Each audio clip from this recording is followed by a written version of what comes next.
Vamos orar ao Senhor, porque orar é bom e estabelecemos um laço maior com o nosso Deus. Santo e amado Pai, mais uma vez, Senhor, estamos aqui felizes, porque o Senhor nos trouxe aqui. Estamos alegres, pois reconhecemos que é mais um domingo, mais um dia que o Senhor preparou. Obrigado, Pai, porque nós podemos nos alimentar com a Tua palavra, nós podemos manter essa comunhão maravilhosa e podemos estar seguindo nos Teus caminhos, podemos seguir nos Teus caminhos. Obrigado também porque a Tua presença aqui no nosso meio é real. Nós, mais uma vez, sempre lembramos isso, não podemos vê-lo nem senti-lo, mas nós cremos que o Senhor se faz presente aqui. Isso é muito bom, Senhor, saber que estás aqui. Obrigado porque vai falar conosco, continuará falando conosco por meio da Tua palavra, e nós sabemos que podemos aprender demais do Senhor através desse recurso tremendo que o Senhor nos deu. Então, Pai, tudo que tiver no nosso coração, todo sentimento, tudo que estiver lá fora, Senhor, que fique lá fora, mas que a nossa atenção esteja voltada para o Senhor, porque o Senhor quer falar conosco. Então não deixe que nada venha atrapalhar esse momento, Senhor, nada. Então eu te peço e oro em nome do Senhor Jesus, amém. Falando em nada atrapalhar, verifique se o seu celular já está desligado. Por favor, desligue seu celular, ou então coloque no silencioso, não deixe que ele toque, para não tirar sua concentração. Enquanto você faz isso, você está verificando, eu quero chamar aqui Manuela, seu esposo, e sua pequena bênção, Samuel. Ela quer apresentar aqui oficialmente a igreja, porque realmente é uma bênção do Senhor, é mais uma vida. E a Bíblia fala que os filhos são herança do Senhor. Então nós temos aqui esse príncipe.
Eita, cheiro bom. Na hora de outro, né? Não, ainda não. A mamãe já está querendo a menininha, mas ainda não. Deixa passar por esse estágio com o Marcelinho, mas é muito bom mesmo. E só dá vontade mesmo de ter outro. Deus continue abençoando mais e mais vocês. Muito bem, amados do Senhor, estamos falando aí, Deus está falando conosco por meio da palavra, e nós estamos nesse tema, empenhados nesse tema aí que é a oração. E eu convido vocês a abrirem suas Bíblias em Mateus capítulo 6. Mateus capítulo 6.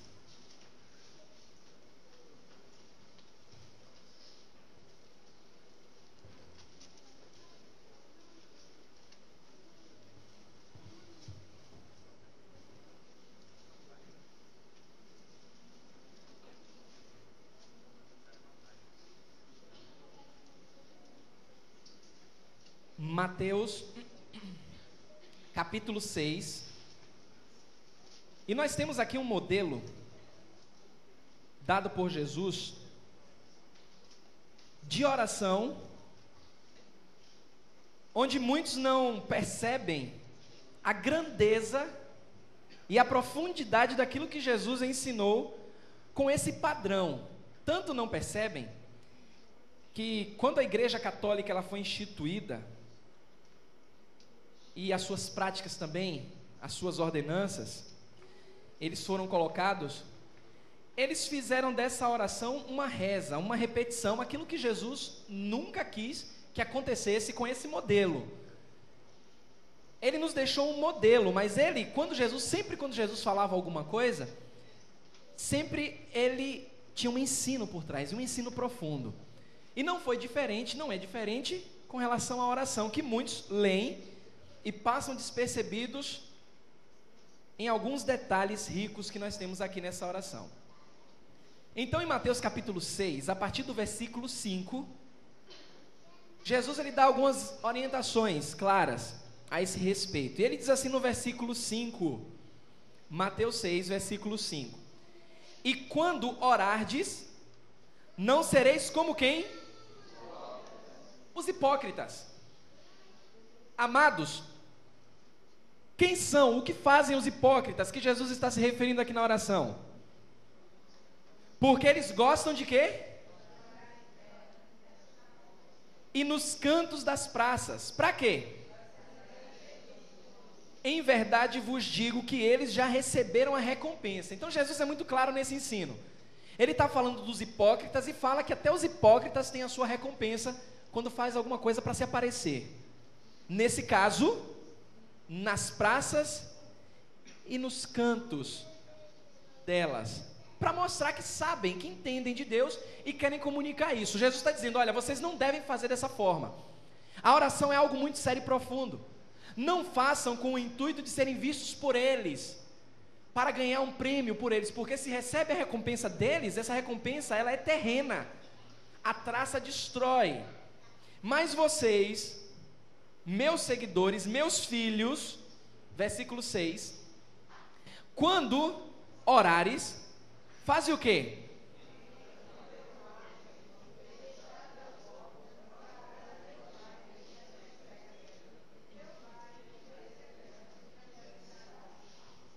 Pronto, aí os mais radicais também pegam esse texto e dizem assim, ó, lá na igreja, na verdade, os radicais que eu estou me referindo são aqueles que nem acreditam em espaços como esse para cultos. A igreja acontece nos lares, como a igreja primitiva. E eles dizem que mesmo nesses espaços, a oração tem que ser em secreto. Eles não oram em voz alta porque Jesus ensinou que a oração tem que ser em secreto.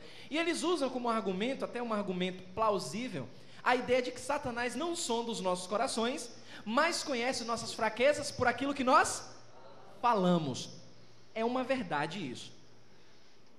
Mas Jesus está dizendo algo muito maior do que isso. Ele está estabelecendo uma intimidade com o Pai, através da oração, e mostrando verdades na oração que nós nos esquecemos. E precisamos aprender isso. Então o que é que acontece? A partir do versículo 7, ele diz, e orando, não useis de quê? Vãs repetições, como os gentios, como os incrédulos. É o que ele está falando aqui. Como os gentios, como os incrédulos. Porque eles presumem que pelo seu muito falar serão o quê? Ouvidos. Valeu, obrigado. Obrigado, Mira.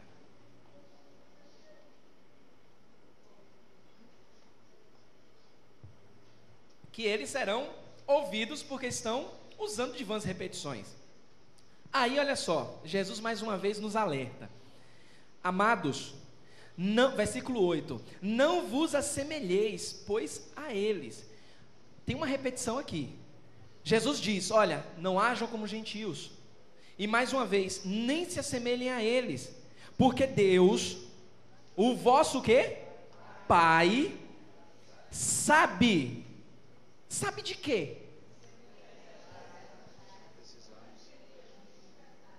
Deus sabe de tudo que nós necessitamos, antes mesmo de abrir a boca. E como nós nos esquecemos disso todos os dias? Pensamos que Deus se esquece de nós, porque nós temos necessidades numa área, e aí Deus não atende. E aí pensamos, espera lá, mas eu li nas escrituras que Deus sabe de todas as minhas necessidades, antes mesmo que eu peça. Só que a Bíblia está falando aqui que Deus não vai atender de acordo com aquilo que você acha que é sua necessidade. A Bíblia está dizendo que Deus sabe que você tem o quê? Necessidades.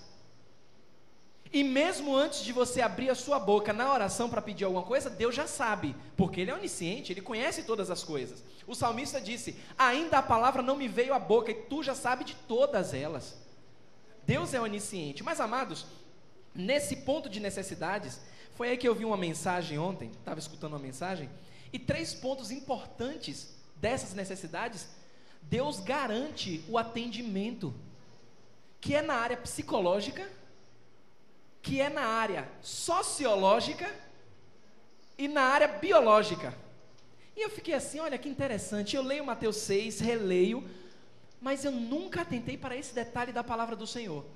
São as áreas importantes para estabelecer uma comunhão com Deus. Se eu estou bem emocionalmente, isso é psicologicamente. Se eu estou bem socialmente, e se eu estou bem biologicamente, eu posso adorar a Deus tranquilamente. E Deus sabe que nós temos necessidades nessas 3 áreas fundamentais. É por isso que nós pulamos para o versículo 25, e ele diz assim, ó: por isso vos digo, Jesus falando, olha que interessante, por isso vos digo, não andeis o quê? Ansiosos. O que é isso aqui? Que área é essa? Psicológica. Mas percebam que Deus não dá opção.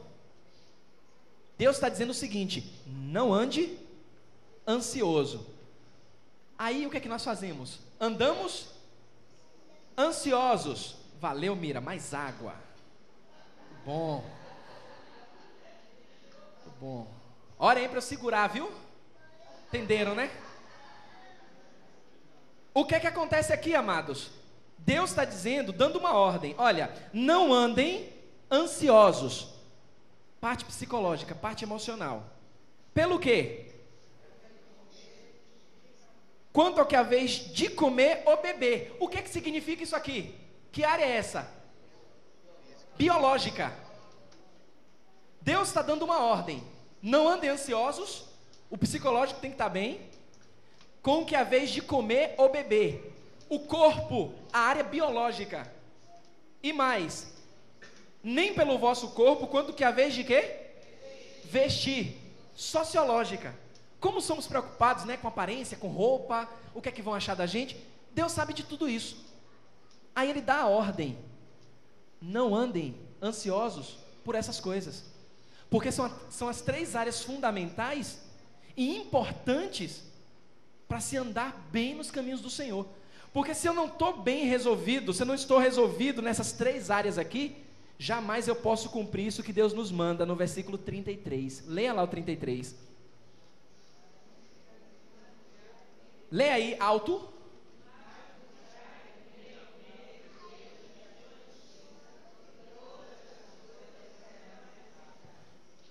Percebam que nós fazemos o inverso.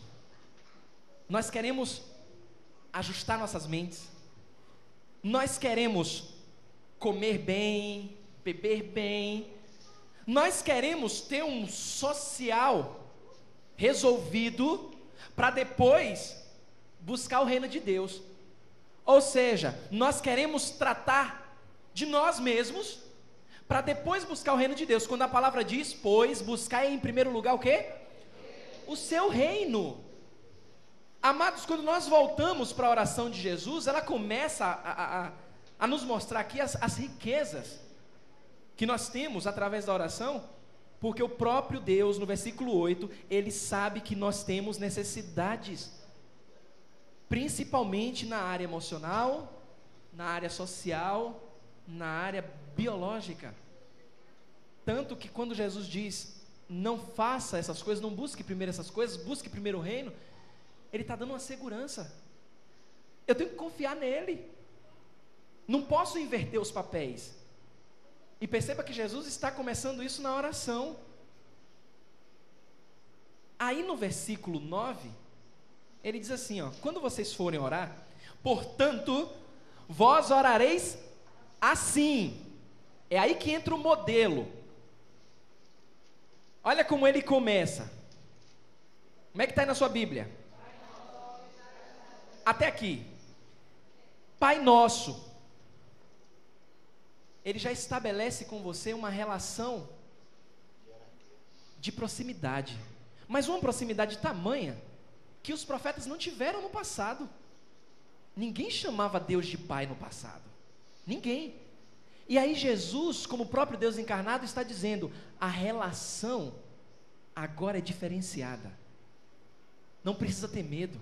Por isso que o escritor aos Hebreus diz, ele diz, achegai-vos, portanto, confiadamente ao trono da graça. Nós temos agora confiança para nos achegarmos a Deus.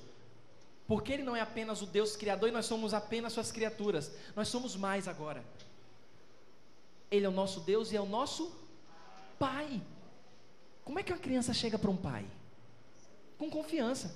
Eu falei da disciplina aqui que dou meu filho em casa, que nós damos, eu e minha esposa.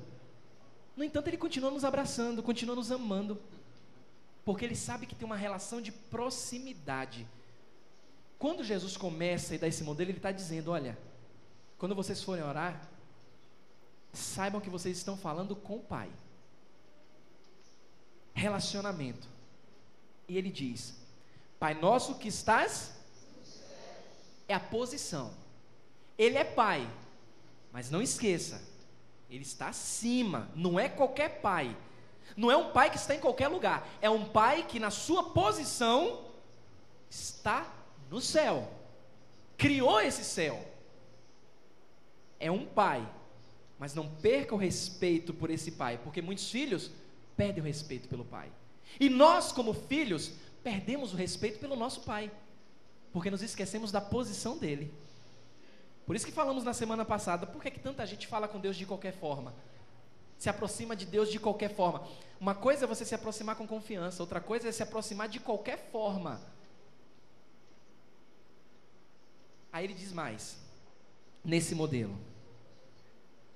Mostrou que ele é nosso Pai, mostrou a posição, e agora ele nos lembra, Jesus nos lembra o estado.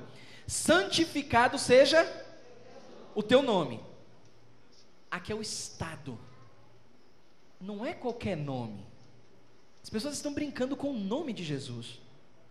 A reza é uma brincadeira com o nome de Jesus. Qualquer coisinha, ai Jesus. Ah, mas eu tenho que, porque a Bíblia fala que em tudo tem que dar graças, mas você não pode usar o nome do Senhor em vão. Porque o nome dele é santo. Eu tenho um pai, que não é qualquer pai, ele tem uma posição, e o estado é apresentado logo no início da oração. Um estado de santidade. Como é que eu posso falar de qualquer forma com Deus? Como é que eu posso chegar de qualquer forma para Deus? Através da oração. Aí Jesus continua no versículo 10. Venha o quê? O teu reino. Aí a gente volta para o versículo 33. Ele ensina aos discípulos a fazer o quê? A pergunta que fica é: o que é esse reino de Deus? O que é esse reino?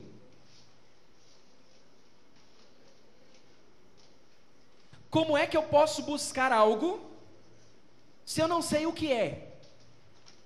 Aí algumas pessoas vão dizer assim, ó, não, porque está lá em Apocalipse que Jesus vai reinar na terra por 1000 anos. É a promessa feita nos Salmos. É o reino que vai ser instituído na terra. Ele vai vir com cedro na mão, e ele vai reinar aqui na terra mesmo, vai estabelecer o seu reino. Aí em Mateus capítulo 5, Jesus começa a falar e ele orienta a respeito do reino. No capítulo 6, Jesus está dizendo, vocês têm que buscar em primeiro lugar o reino de Deus. Temos dificuldade de buscar esse reino porque não sabemos como é esse reino, que reino é esse. Repare que uma coisa agora começa a se encaixar. Eu não busco em primeiro lugar o reino de Deus, não resolvo os meus problemas emocionais, psicológicos, biológicos, sociológicos, porque eu não sei como é que eu vou buscar esse reino. Nós não sabemos. Para buscar esse reino, eu tenho que entender o que é esse reino. E a Bíblia nos mostra o que é esse reino. Se você abrir em Romanos, capítulo 14. Romanos capítulo 14. Fica com o dedo em Mateus que a gente volta para lá daqui a pouco. Romanos capítulo 14.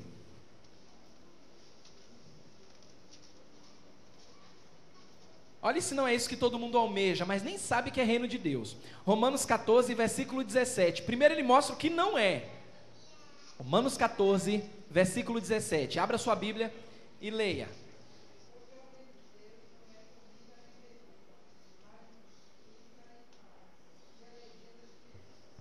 Opa, o reino não é nem comida nem bebida. Por isso que não vale a pena, e Jesus ensinou isso, não vale a pena buscar essas coisas em primeiro lugar. Isso são coisas que são acrescentadas naturalmente. Quando se busca o que é essencial, o primeiro a ser buscado, o reino de Deus. O que é o reino de Deus? É o quê? Paz. Pronto.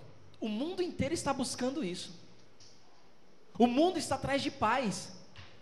Você, quando liga a sua televisão, você quer justiça. Mas só que tudo isso mesclado à alegria em quem? Quem é o Espírito Santo? O que é que nós fazemos? Buscamos nossa justiça? Buscamos aquilo que nos faz sentir paz? Estava falando com jovens lá embaixo sobre a ideia de sentir. Deus não está preocupado se você vai sentir. Ele garantiu: deixo-vos a paz, a minha paz vos dou. Não vos la dou como o mundo a dá. Nós temos a paz dele, já temos essa paz. Mas estamos tão preocupados com as coisas desse mundo que esperamos sentir a paz. Ele não está preocupado com o seu sentimento. Ele está dizendo: busque a minha justiça, busque a minha paz, busque a minha alegria no Espírito. Então, como eu posso buscar em primeiro lugar o reino dele e a justiça dele sem saber o que é esse reino? Por isso que Jesus tremendamente, ele fala, volte para Mateus 6, venha o teu reino, paz, alegria, justiça, tudo no Espírito Santo. E olha como ele espreme, como ele declara na oração. Versículo 10. Faça-se o quê? A tua vontade. Não é a tua permissão, é a tua vontade. Estamos vendo aqui à noite o sofrimento e a soberania de Deus, a vontade do Senhor sendo cumprida nos sofrimentos. E aí na oração padrão dizemos: Senhor, cumpra a tua vontade nas nossas vidas. Só que na vontade de Deus, ele colocou o quê? Sofrimento. E o que é que nós fazemos como bons, inteligentes e conhecedores da palavra? Não aceito o sofrimento na minha vida. O crente não pode sofrer. E colocamos nas placas, nas portas: pare de sofrer. Aí eu fico pensando: Senhor, agora eu começo a entender por que tem tanta igreja errada, por que tem tanta gente, tanto crente torto, porque não consegue entender um preceito básico, que é a oração. E como Jesus revelou preciosidades na oração. Aí dizemos: Senhor, cumpre-me a tua vontade. Aí na vontade de Deus está lá, olha, para a vontade que eu tenho para o Marcelo, está lá muito sofrimento, muita perseguição, muita prova, muita tentação. Aí eu digo para Deus: Senhor, eu não aceito isso, não aceito essa prova, não aceito esse sofrimento, não quero. Mas eu disse para ele que era para ele fazer o quê? Aí fazemos. Olha, Paulo é certeiro, mas ele é certeiro quando ele diz lá em Romanos que nós não sabemos nem orar. O tema que tá bom demais para esse ano. Como eu estou vibrando com revelações nas Escrituras a respeito da oração. Ele tem razão, nós não sabemos nem orar. Amados, não precisamos ter medo de declarar isso. Seja feita a tua vontade. Não precisamos ter medo. Sabe por que não precisamos ter medo? Fique com o dedo aqui e vá lá para Romanos capítulo 12, versículos 1 e 2. Romanos 12, 1 e 2. Não precisamos temer. Romanos 12, versículos 1 e 2. O que é que está aí na sua Bíblia escrito?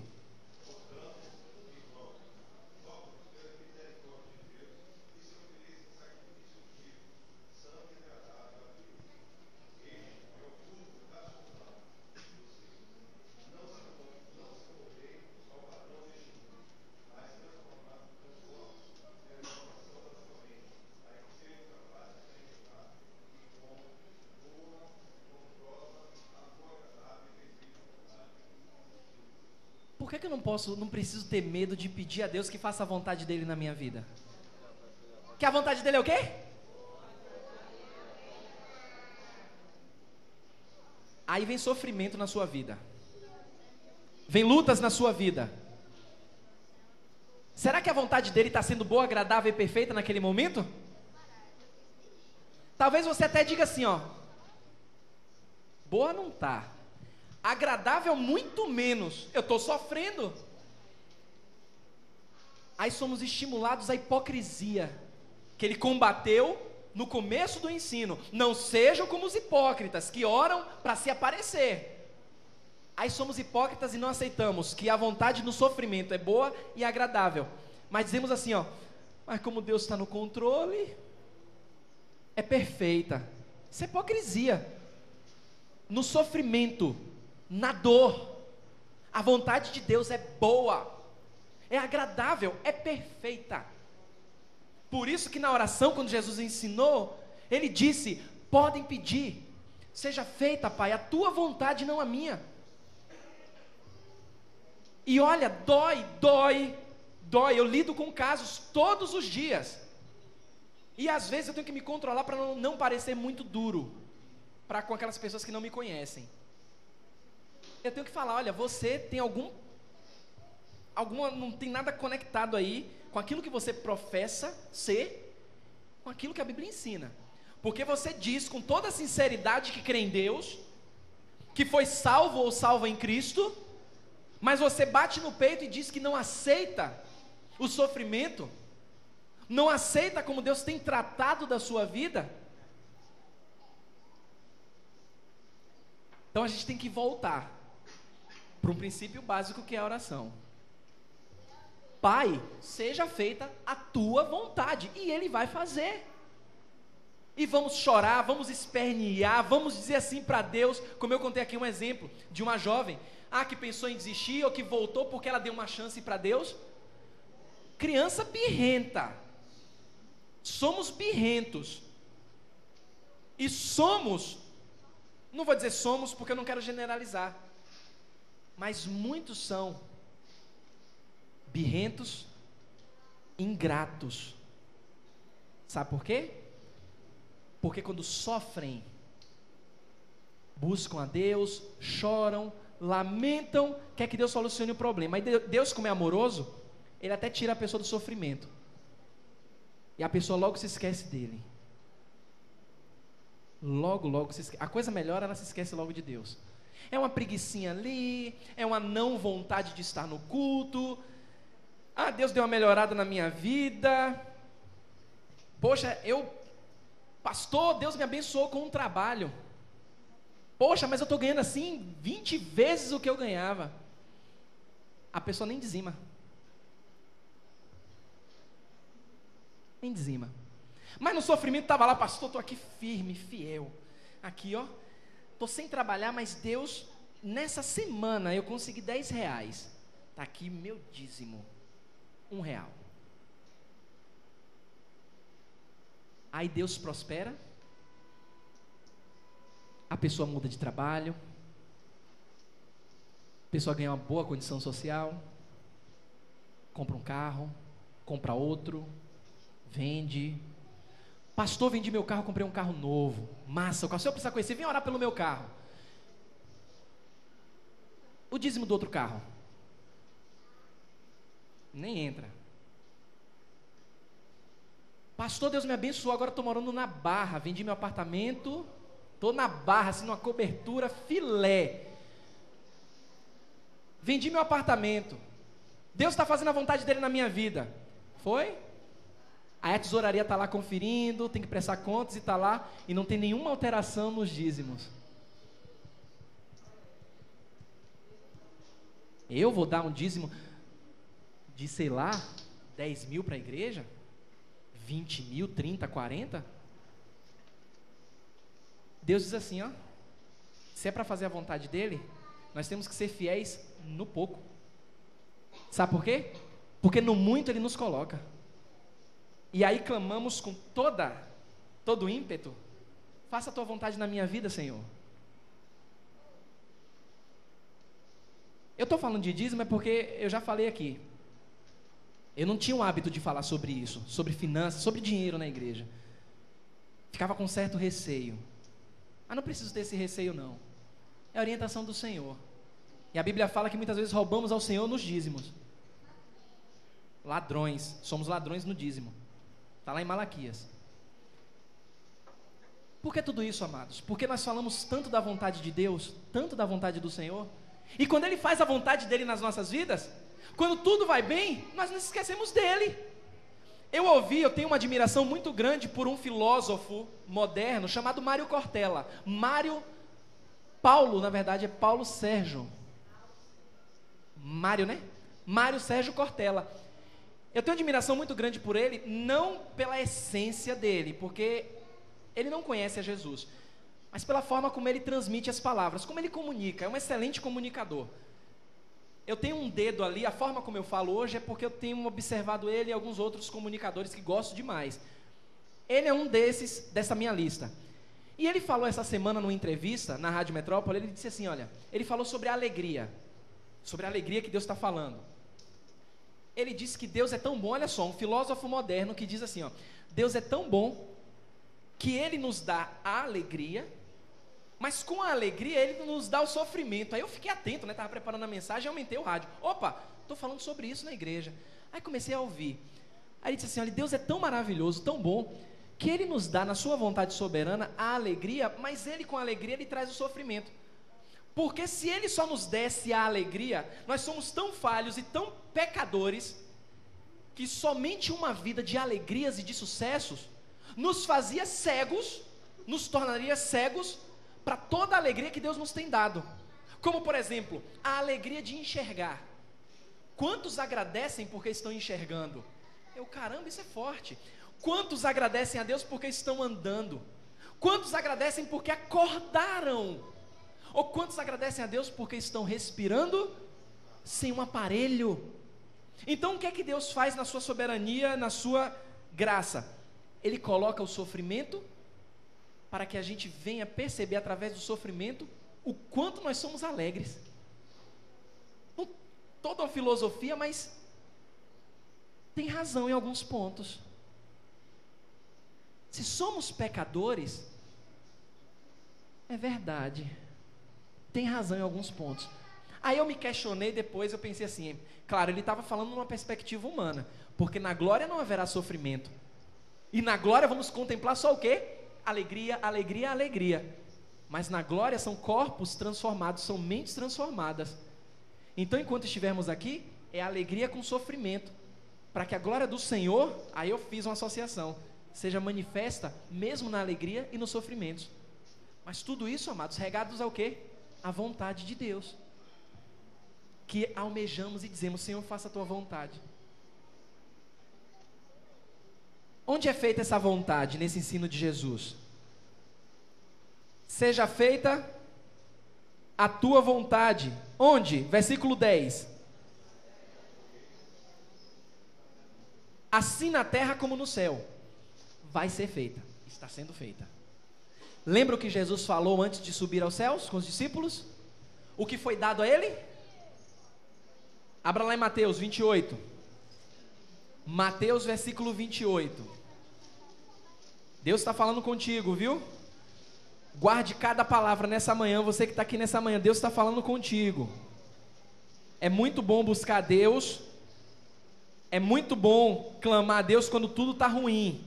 Mas quando tudo está bom, nós devemos clamar a Ele também. Ser fiel no pouco que nós éramos, para Ele nos colocar no muito, viu? Porque Deus, Ele pode tirar tudo que Ele deu. Ele pode fazer isso, para chamar a sua atenção para Ele. Olha aí, Mateus capítulo 28, versículo 17, versículo 18. O que é que diz aí na sua Bíblia?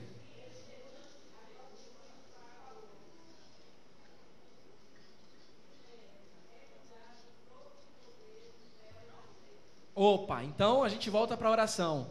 Seja feita tua vontade, assim na terra como no céu. Não tenha dúvidas que Ele vai cumprir e Ele está cumprindo essa vontade. Olha que maravilhoso, amados. Versículo 11, leia aí.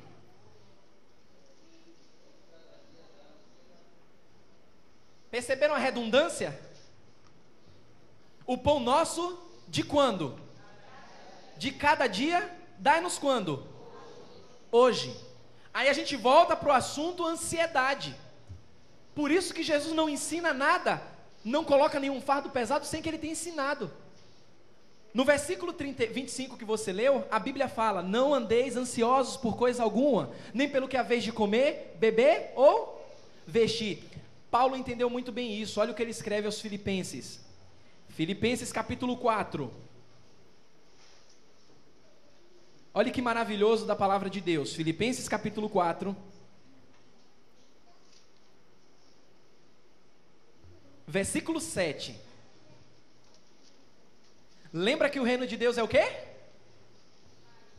Me lembre aí. Olha o versículo 7, leia aí.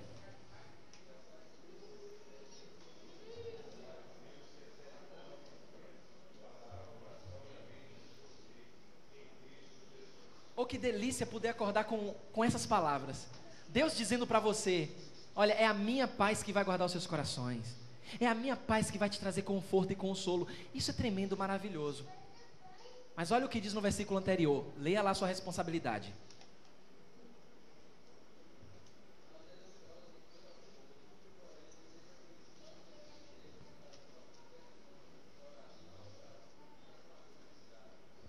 Mais uma vez, uma ordem.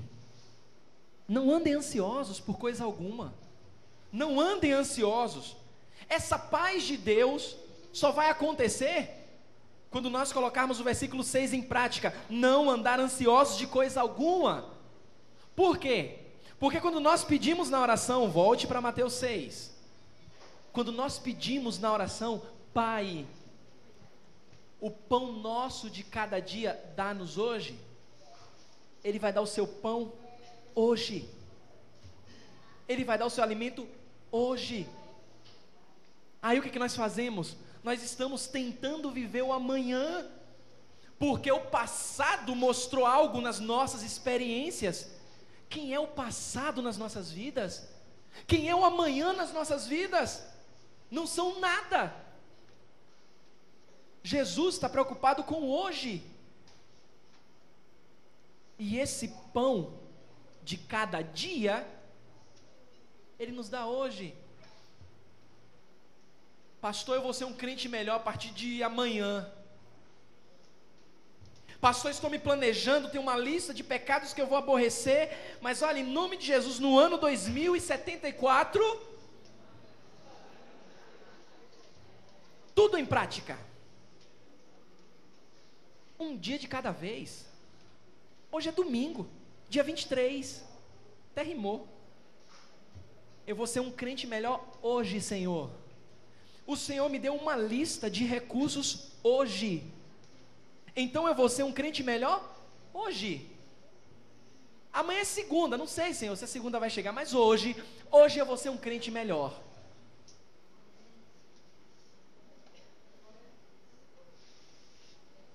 E aí no versículo 12, Ele nos instrui assim: e perdoa-nos as nossas dívidas, assim como nós temos perdoado aos nossos. Aqui a coisa é séria, estreita. Aqui ninguém quer seguir. Sabe por que não quer? Porque a gente perdoa com base nos nossos sentimentos. A gente quer o perdão de Deus a todo momento. Olha como somos. Todos os dias você pede perdão a Deus. Eu não tenho dúvidas disso. Todo dia. Se você não tem pedido perdão a Deus todos os dias, comece a pedir, que tem algum problema aí, viu? Todos os dias você pede perdão a Deus. O que é que Deus faz? O que é que você acha que Deus faz? Aí alguém te procura para pedir o teu perdão. O que é que você faz?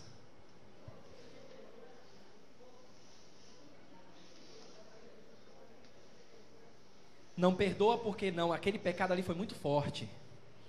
Ah, ali me machucou demais. Talvez eu até perdoe, mas nem esqueço. Mas olha, Jesus está dizendo, pode pedir perdão todos os dias que Ele vai te perdoar. E Ele vai te perdoar. Olha que Jesus maravilhoso. Parece uma coisa meio ingênua. Ele vai te perdoar, sabe por quê? Porque você tem perdoado aqueles que te devem. Aí os filósofos antigos dizem que Jesus era bobo. Bobinho Jesus, achando que nós perdoamos uns aos outros. Não perdoamos nada. Mas como Jesus sabia que poderíamos perdoar uns aos outros da mesma maneira, Ele nos deixou isso claro aqui na palavra dEle. Tanto que o padrão está aqui, ó, Efésios 4. Abra sua Bíblia em Efésios capítulo 4. O padrão não é nosso, o padrão é dEle. Efésios capítulo 4, versículo 32. Leia aí na sua Bíblia.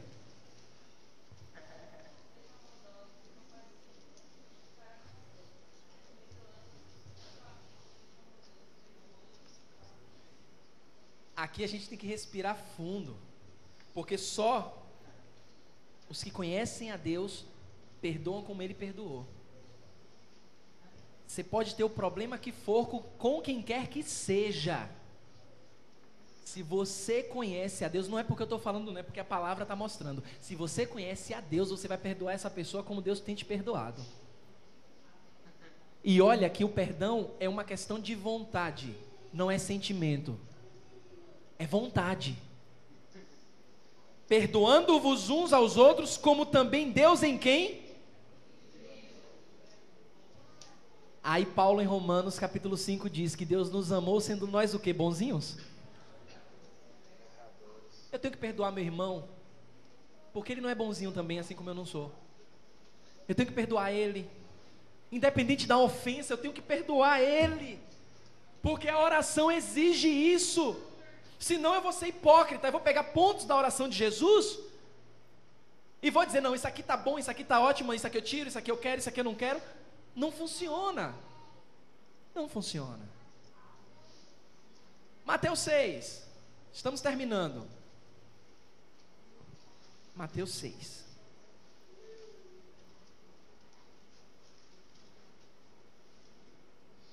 Versículo 13. E não nos deixes cair em tentação, mas livra-nos do mal. Nesse pedido, não significa que você não vai passar por tentação ou por provação. Você vai. Jesus não está ensinando que se pedirmos, Deus vai nos livrar das tentações, das provas. A Bíblia está dizendo que nós precisamos pedir, Jesus está nos ensinando que nós precisamos pedir para não ceder, para não cair, não para não passar. O próprio Jesus passou por tentação. A tentação que é registrada nas Escrituras, para nós, é a tentação do deserto. Ele foi tentado em 3 áreas no deserto. Nós vimos isso. Mas lá em Hebreus fala que Jesus foi tentado em todas as áreas à nossa semelhança, mas sem pecado. Então não é que Deus vai nos livrar de tentações ou nos livrar de provações, não. O auxílio é para não cair, mas as tentações vamos passar, as provas vamos passar. Mas temos um Deus, um Pai, que nós podemos dizer, não nos deixe cair em tentação, livra-nos do mal.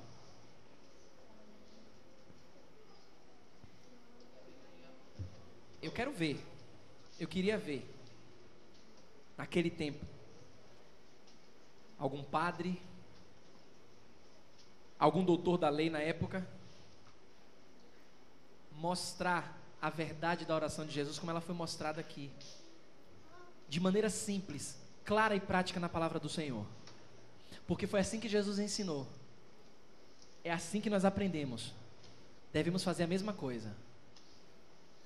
Percebam que a oração é muito mais do que uma reza, Percebam que a oração nos padrões de Jesus, ela tem uma profundidade absurda. E lemos e passamos despercebidos dessas preciosidades. Talvez você pense assim, poxa, nunca tinha percebido isso.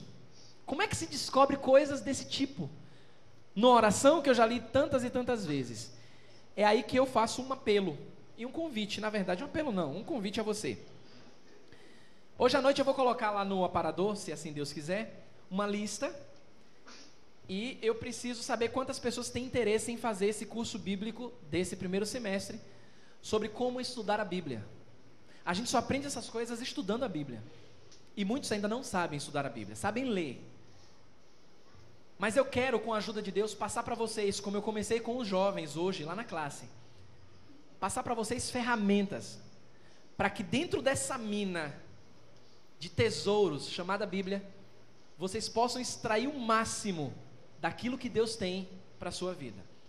Então hoje à noite eu vou colocar lá no aparador uma lista, você vai colocar o seu nome, você que tem interesse de fazer o curso bíblico.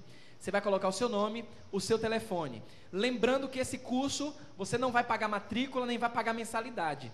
Mas você vai precisar pagar impressão. Não precisaria não, mas é bom que você pague a impressão, que não vai ser nada acima, eu acredito, nada acima de 7, 10 reais, no máximo 10 reais. É uma impressão e uma encadernação. É só para despertar também um senso de responsabilidade muito grande.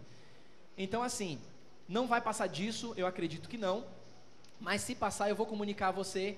E se você disser, olha pastor, não tenho condições, eu quero fazer o curso, a igreja vai dar todo o suporte a você que não tem condição. Porque a ideia não é afastar.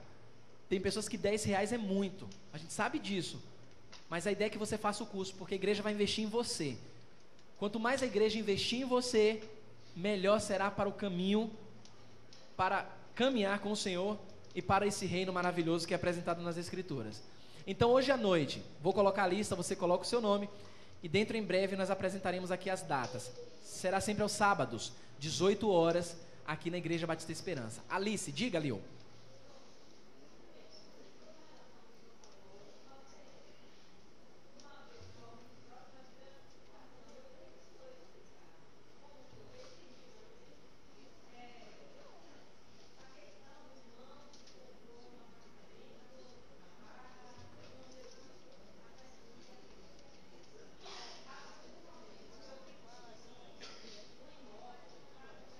Sim.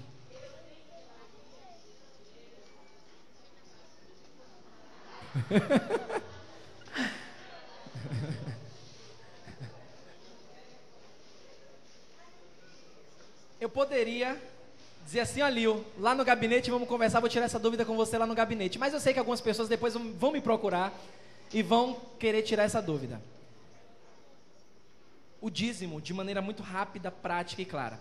O dízimo, eu não entendia, por incrível que pareça. Há menos de 6 meses, 7 meses para trás, eu não entendia como uma obrigação. É uma obrigação dos crentes, sabe por quê? Porque ele é atemporal, ele é a dispensação. Ele não faz parte de uma dispensação específica, que era o que eu achava, olha só. Eu achava que era só para o período da lei, porque Paulo ele explica que hoje Deus ama quem dá com alegria, que também é uma verdade. Só que o princípio bíblico do dízimo, questões financeiras e outras questões, ele é antes da lei. E a gente encontra isso na passagem que Melquisedeque vai visitar. E ele vem e ele dá o dízimo, ele recebe o dízimo. Então a gente percebe um princípio espiritual importante, porque esse princípio espiritual, ele gera em nós uma responsabilidade para com a obra de Deus. Claro que algumas pessoas distorcem isso, só falam de dízimo, que não é o nosso caso aqui. Mas eu me senti, pelas Escrituras, compelido a começar a falar sobre isso. Algumas pessoas já me cobravam no passado, pastor, é importante o senhor falar sobre dízimo. Eu não vejo o senhor falar sobre dízimo. E algumas pessoas têm dúvidas. Então assim, se eu tenho este produto, eu sou um crente salvo, eu tenho um compromisso com a igreja local, eu tenho esse produto, eu vendo esse produto, o que eu recebi desse produto, 10% é de Deus. Se eu vendo esse produto e o valor que eu recebi é um valor integral para a compra de um outro produto, Deus ama quem dá com alegria, é o que Paulo diz. Não é por obrigação nem por constrangimento. Se eu vou comprar um outro produto que é o mesmo valor, não tem problema eu comprar o outro produto com o mesmo valor, sem problemas. O que é que acontece? Eu vendo esse produto. Esse produto custou R$10. Para mim é cômodo dar R$1 de dízimo. Só que agora eu estou com um novo produto. E esse produto aqui, ele custa R$1 milhão. Eu não vou comprar outro produto no mesmo valor de 1 milhão. Mas, poxa, dá 100 mil de dízimo? Não dá, não entra na minha cabeça. Então, o que é que eu faço? Eu ajudo uma obra social, eu pego isso, faço aquilo. Isso é roubar de Deus. Roubar. Então, se eu sou fiel e ensino as crianças, acho bonito as professoras ensinando as crianças, aí vem uma criança que bota 10 centavos, bota o seu dízimo, ela está sendo educada a ser fiel no pouquinho. Porque quando ela é educada a ser fiel no pouquinho, quando ela tiver um muito, ela não vai dizer assim, ó, ai, é 100 mil. Não, ela vai ser fiel no muito. É por isso que muita gente sentou o pau, a madeira em Cacá, porque o dízimo dele, ele dava para renascer em Cristo. Cacá foi ensinado desde pequeno a colocar moedinha lá. E Cacá ganhou horrores. Hoje joga no Milan. Mas ele é fiel no dízimo dele. E quem quiser, ele diz, quem quiser que fale de mim. Quem quiser que diga que eu sou peru de igreja, peru de pastor. Ele diz assim, ó, o meu compromisso é com Deus. Então, não é por constrangimento. Se eu vendi algo e eu preciso desse valor integral para comprar outro, não tem problema, pode fazer. Mas se eu vendi e eu tenho dízimo para dar, eu vou dar. Porque Deus, ele vai sustentar. Ainda que a gente comece a pensar assim, ó, poxa, mas era uma grana que eu poderia fazer muito. Não, esse pensamento mundano, é mundano. Então, fiel no pouco, porque no muito vai ser fiel também. Agora, se você tiver mais dúvidas, você pode me procurar, pode escrever para mim, porque eu acho que dessa maneira ficou bem claro. Eu tenho um estudo preparado, eu preparei para vocês um estudo sobre esse princípio do dízimo. Eu vou trazer para vocês. Deixa a gente seguir no padrão da oração, e eu vou trazer muito bem explicado para vocês, e eu sei que não vai gerar nenhuma dúvida. É um princípio bíblico, e a gente vai estar honrando a Deus com aquilo que Deus nos tem dado. Só para fechar com chave de ouro bíblica, abra sua Bíblia lá em Provérbios. Provérbios capítulo 3, isso aqui é um princípio bíblico. Provérbios capítulo 3, só para a gente finalizar nessa manhã. Provérbios capítulo 3. De nada. Diz assim, ó, Provérbios capítulo 3, a partir do versículo 6, a partir do 5, olha aí, Provérbios 3 a partir do 5, diz assim, para a gente ler um contexto. Confia no Senhor de que forma? Todo o teu coração. Então você tem que confiar nele. E não te apoies, não te estribes no teu próprio entendimento. Reconhece-o em todos, mas é todos os teus caminhos. E ele endireitará o quê? Tuas veredas. Versículo 7, olha só. Não seja sábios aos teus próprios olhos. Teme ao Senhor e aparta-te do mal. Cumprindo isso, olha a promessa. Será isto o quê? E refrigério para os teus ossos. Isso aqui é saúde biológica, é físico mesmo, isso aqui não é espiritual, é físico. Saúde para o teu corpo e refrigério para os teus ossos. Versículo 9.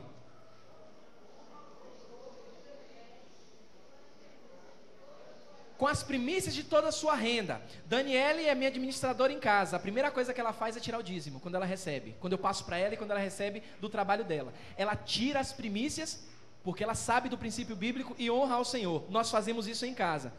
E nós cremos e vivemos isso. Nós vivemos isso. Versículo 10, leia aí. Opa, se encherão de que forma? O quê?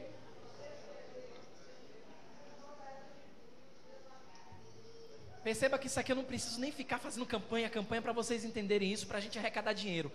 É só você ler e entender que é uma promessa de Deus. Se eu sou fiel no pouco, com toda dificuldade, Deus faz prosperar. Poxa, e eu fiquei assim, Senhor, me perdoa. E tanta gente falando comigo. Fala, pastor, é importante falar sobre isso. Porque tem muitos irmãos que até por conta de ignorância, eles estão sendo infiéis nos dízimos. Vamos falar muito sobre isso. Não na psicose, não, mas na promessa do Senhor. Porque é a promessa dele. Se é fiel no pouco, ele te coloca no muito. Louvado seja o nome do Senhor. Pai, obrigado, Senhor. Muito obrigado, Pai. Mais uma vez nós te agradecemos, porque o Senhor fala conosco. Fala conosco por meio da tua palavra de maneira simples, de maneira clara. Obrigado porque podemos aprender muitas coisas de ti, Senhor. E sabemos que podemos confiar, porque é a tua palavra, Pai. Obrigado por essa manhã, por essas palavras que o Senhor nos tem dado, porque o Senhor tem cuidado de nós. E essa é a prova. É a tua palavra, Senhor, que tem a primazia aqui. Então, conforta, Senhor, cada coração, cada palavra, Senhor, que talvez alguns dos teus servos possam não ter entendido, mas que o Senhor dê de uma forma clara esse entendimento, para que o teu servo ou tua serva possa viver nos teus caminhos de maneira satisfatória, Senhor. Obrigado por essa manhã. Nós sabemos que precisamos aprender muito do Senhor e vamos nos empenhar mais e mais. Somos pecadores, somos falhos, mas estamos empenhados nesse propósito que é a oração. Orando, falando contigo sempre. O Senhor, nosso Pai, é o nosso amigo e nós precisamos aprender muito mais do Senhor. Te agradecemos mais uma vez, orando em nome de Jesus.